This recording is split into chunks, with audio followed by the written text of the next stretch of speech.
Well, I just keep saying the same thing over and over again, but it's true. The Expanse continues to deliver. It is, yeah, it's just, if not the best, one of the best shows on right now.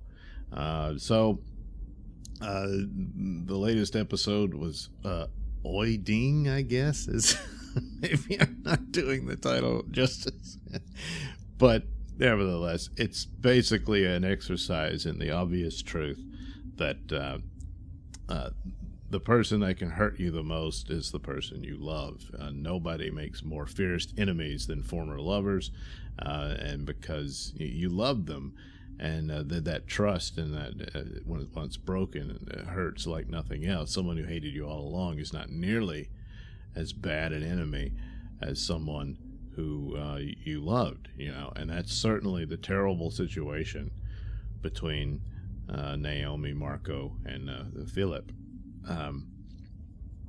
And you can see the decisions. He's a young guy. He's dedicated to his father, but he's always missed his mother. She's there, and it's tearing him apart. And he's hearing all this story and his realizations. It was easy when she wasn't around, but now that she's there in person and whatnot, and is telling her side of the story, and also ultimately going to have to deal with the consequences of his own actions in the service of his father for the horrific crime they've committed.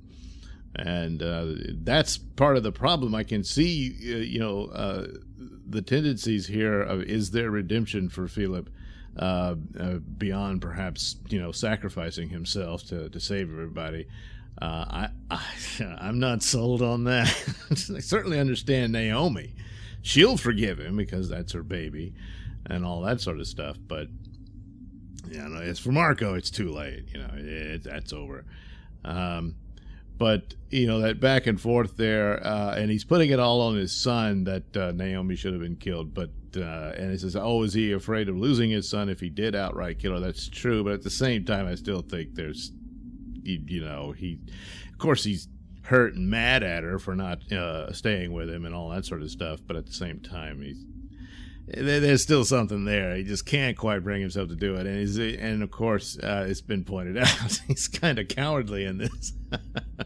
But he has this moment where he's chastising his son. His son's trying to, I'm my own man and all this sort of stuff. And he says, yeah, you could have been if you'd have done what you were supposed to do. But then you brought your mother over here and she, warned Holden about the sabotaging the Rocinante and all that sort of stuff. And so then he's trying to woo him over again, that, but one day you will be the heir and they'll be chanting your name, not mine, and he's just making the point that they would have been already if you could have been the hero of all of this, but you screwed up here and there and all that. Yeah, I kind of wanted it. For a second there, I thought at the moment if it would dawn on Philip that shouldn't they be chanting the belts or something like that, that instead of, it's all about, your heroic leader, which never ends well. The worship of a leader is not good. But Marco's using this to woo him back into the fold as they go forward. So he makes this stand, he slaps his mother and all this sort of stuff, and they reveal their second plot to destroy the Rossi as it's on the way. As Holden is, he really just wants to get Naomi back, and he's trying to maintain a grip on leadership and logic at what the better plan is. They've got to get the proto-molecule. That's the main objective for the system, but he wants Naomi back. So he's trying to do both. And so you get a lot of great action, of course. The Rossi's finally back in action, and it displays what it's the most dangerous ship in the star system, and all that. It was really cool. They do that very well, and we get another cool scene in which Naomi makes an attempt to stop the next trap for Holden, in that she literally leaps out of an airlock. Now, this is significant in the sense that she reveals and confesses that she nearly committed suicide early on when she couldn't get Philip back. and she just didn't want to go on living, and then it dawned on her that this would probably hurt Philip even more, so she doesn't do it.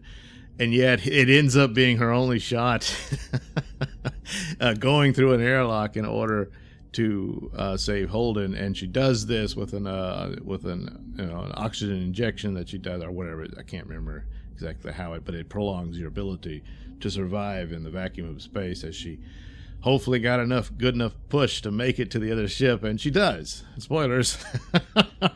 And it's interesting how they do all this, and they it's, for the most part, they make an attempt to maintain some amount of reality of how this could work out. And it's kind of this, you get a great bit of drama in that it's all very quiet as she makes contact with the other ship. Now you do hear her grab it, and she opens the door and all this sort of stuff.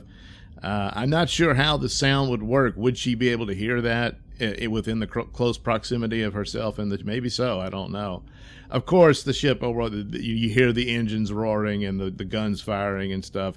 So it's a bit of dramatic license in that bit. And, of course, other sci-fi, all of them really, Star Wars and Star Trek and all that, you hear in outer space when you really can't.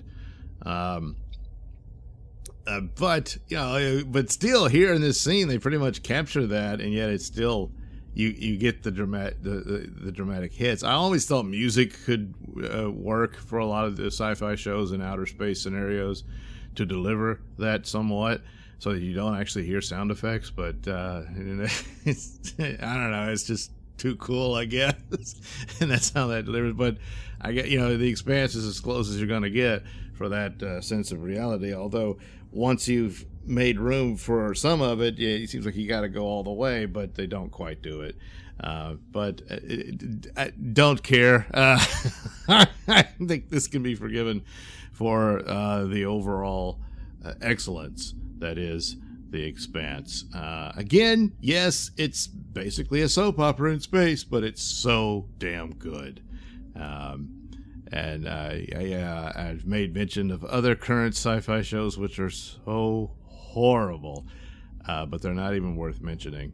It's not just that it's better than those. It's in another universe of excellence than those shows could ever hope to achieve at this point. So, yes, it's just, I'm hoping they give it a good send-off in the next season, because it certainly deserves an excellent wrap-up. I understand the series that it's based on, the books are still going, so I'm not sure how they'll accomplish that. But interesting enough, when it was canceled from Sci-Fi, the way it ended with the rings being revealed, had it ended there, that's not a bad ending for it, even though it's not really the end of the story, but still would have been. So if there's some kind of resolution to the current overall story, that would be interesting, although I don't know that they will have more revelation of the proto-molecule and all of that and what that was, and the ancient machines on the New World. And I don't know if they want to resolve that in that, if it hasn't already been done in the books. Maybe it has. So that's just like, well, it's an adaptation, it's its own thing, but then would you be spoiling what the books are intended to get to? I don't know. So it's one of those problems they have.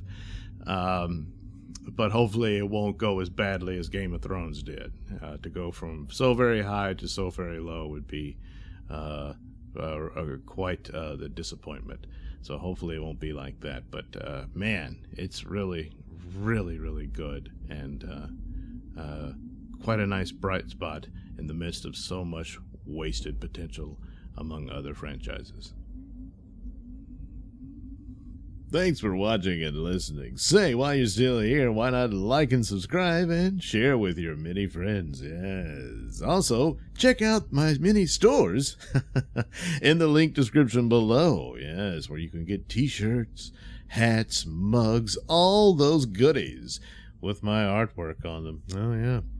And head over to indieplanet.com and pick up a copy of my comic book, Night Night.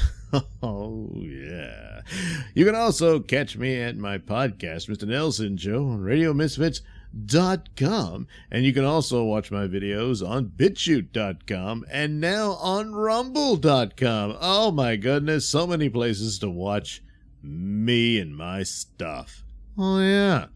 And if that's not enough for you, well, you can follow me on many social media platforms and say hi to your old pal, Mr. Nailsin.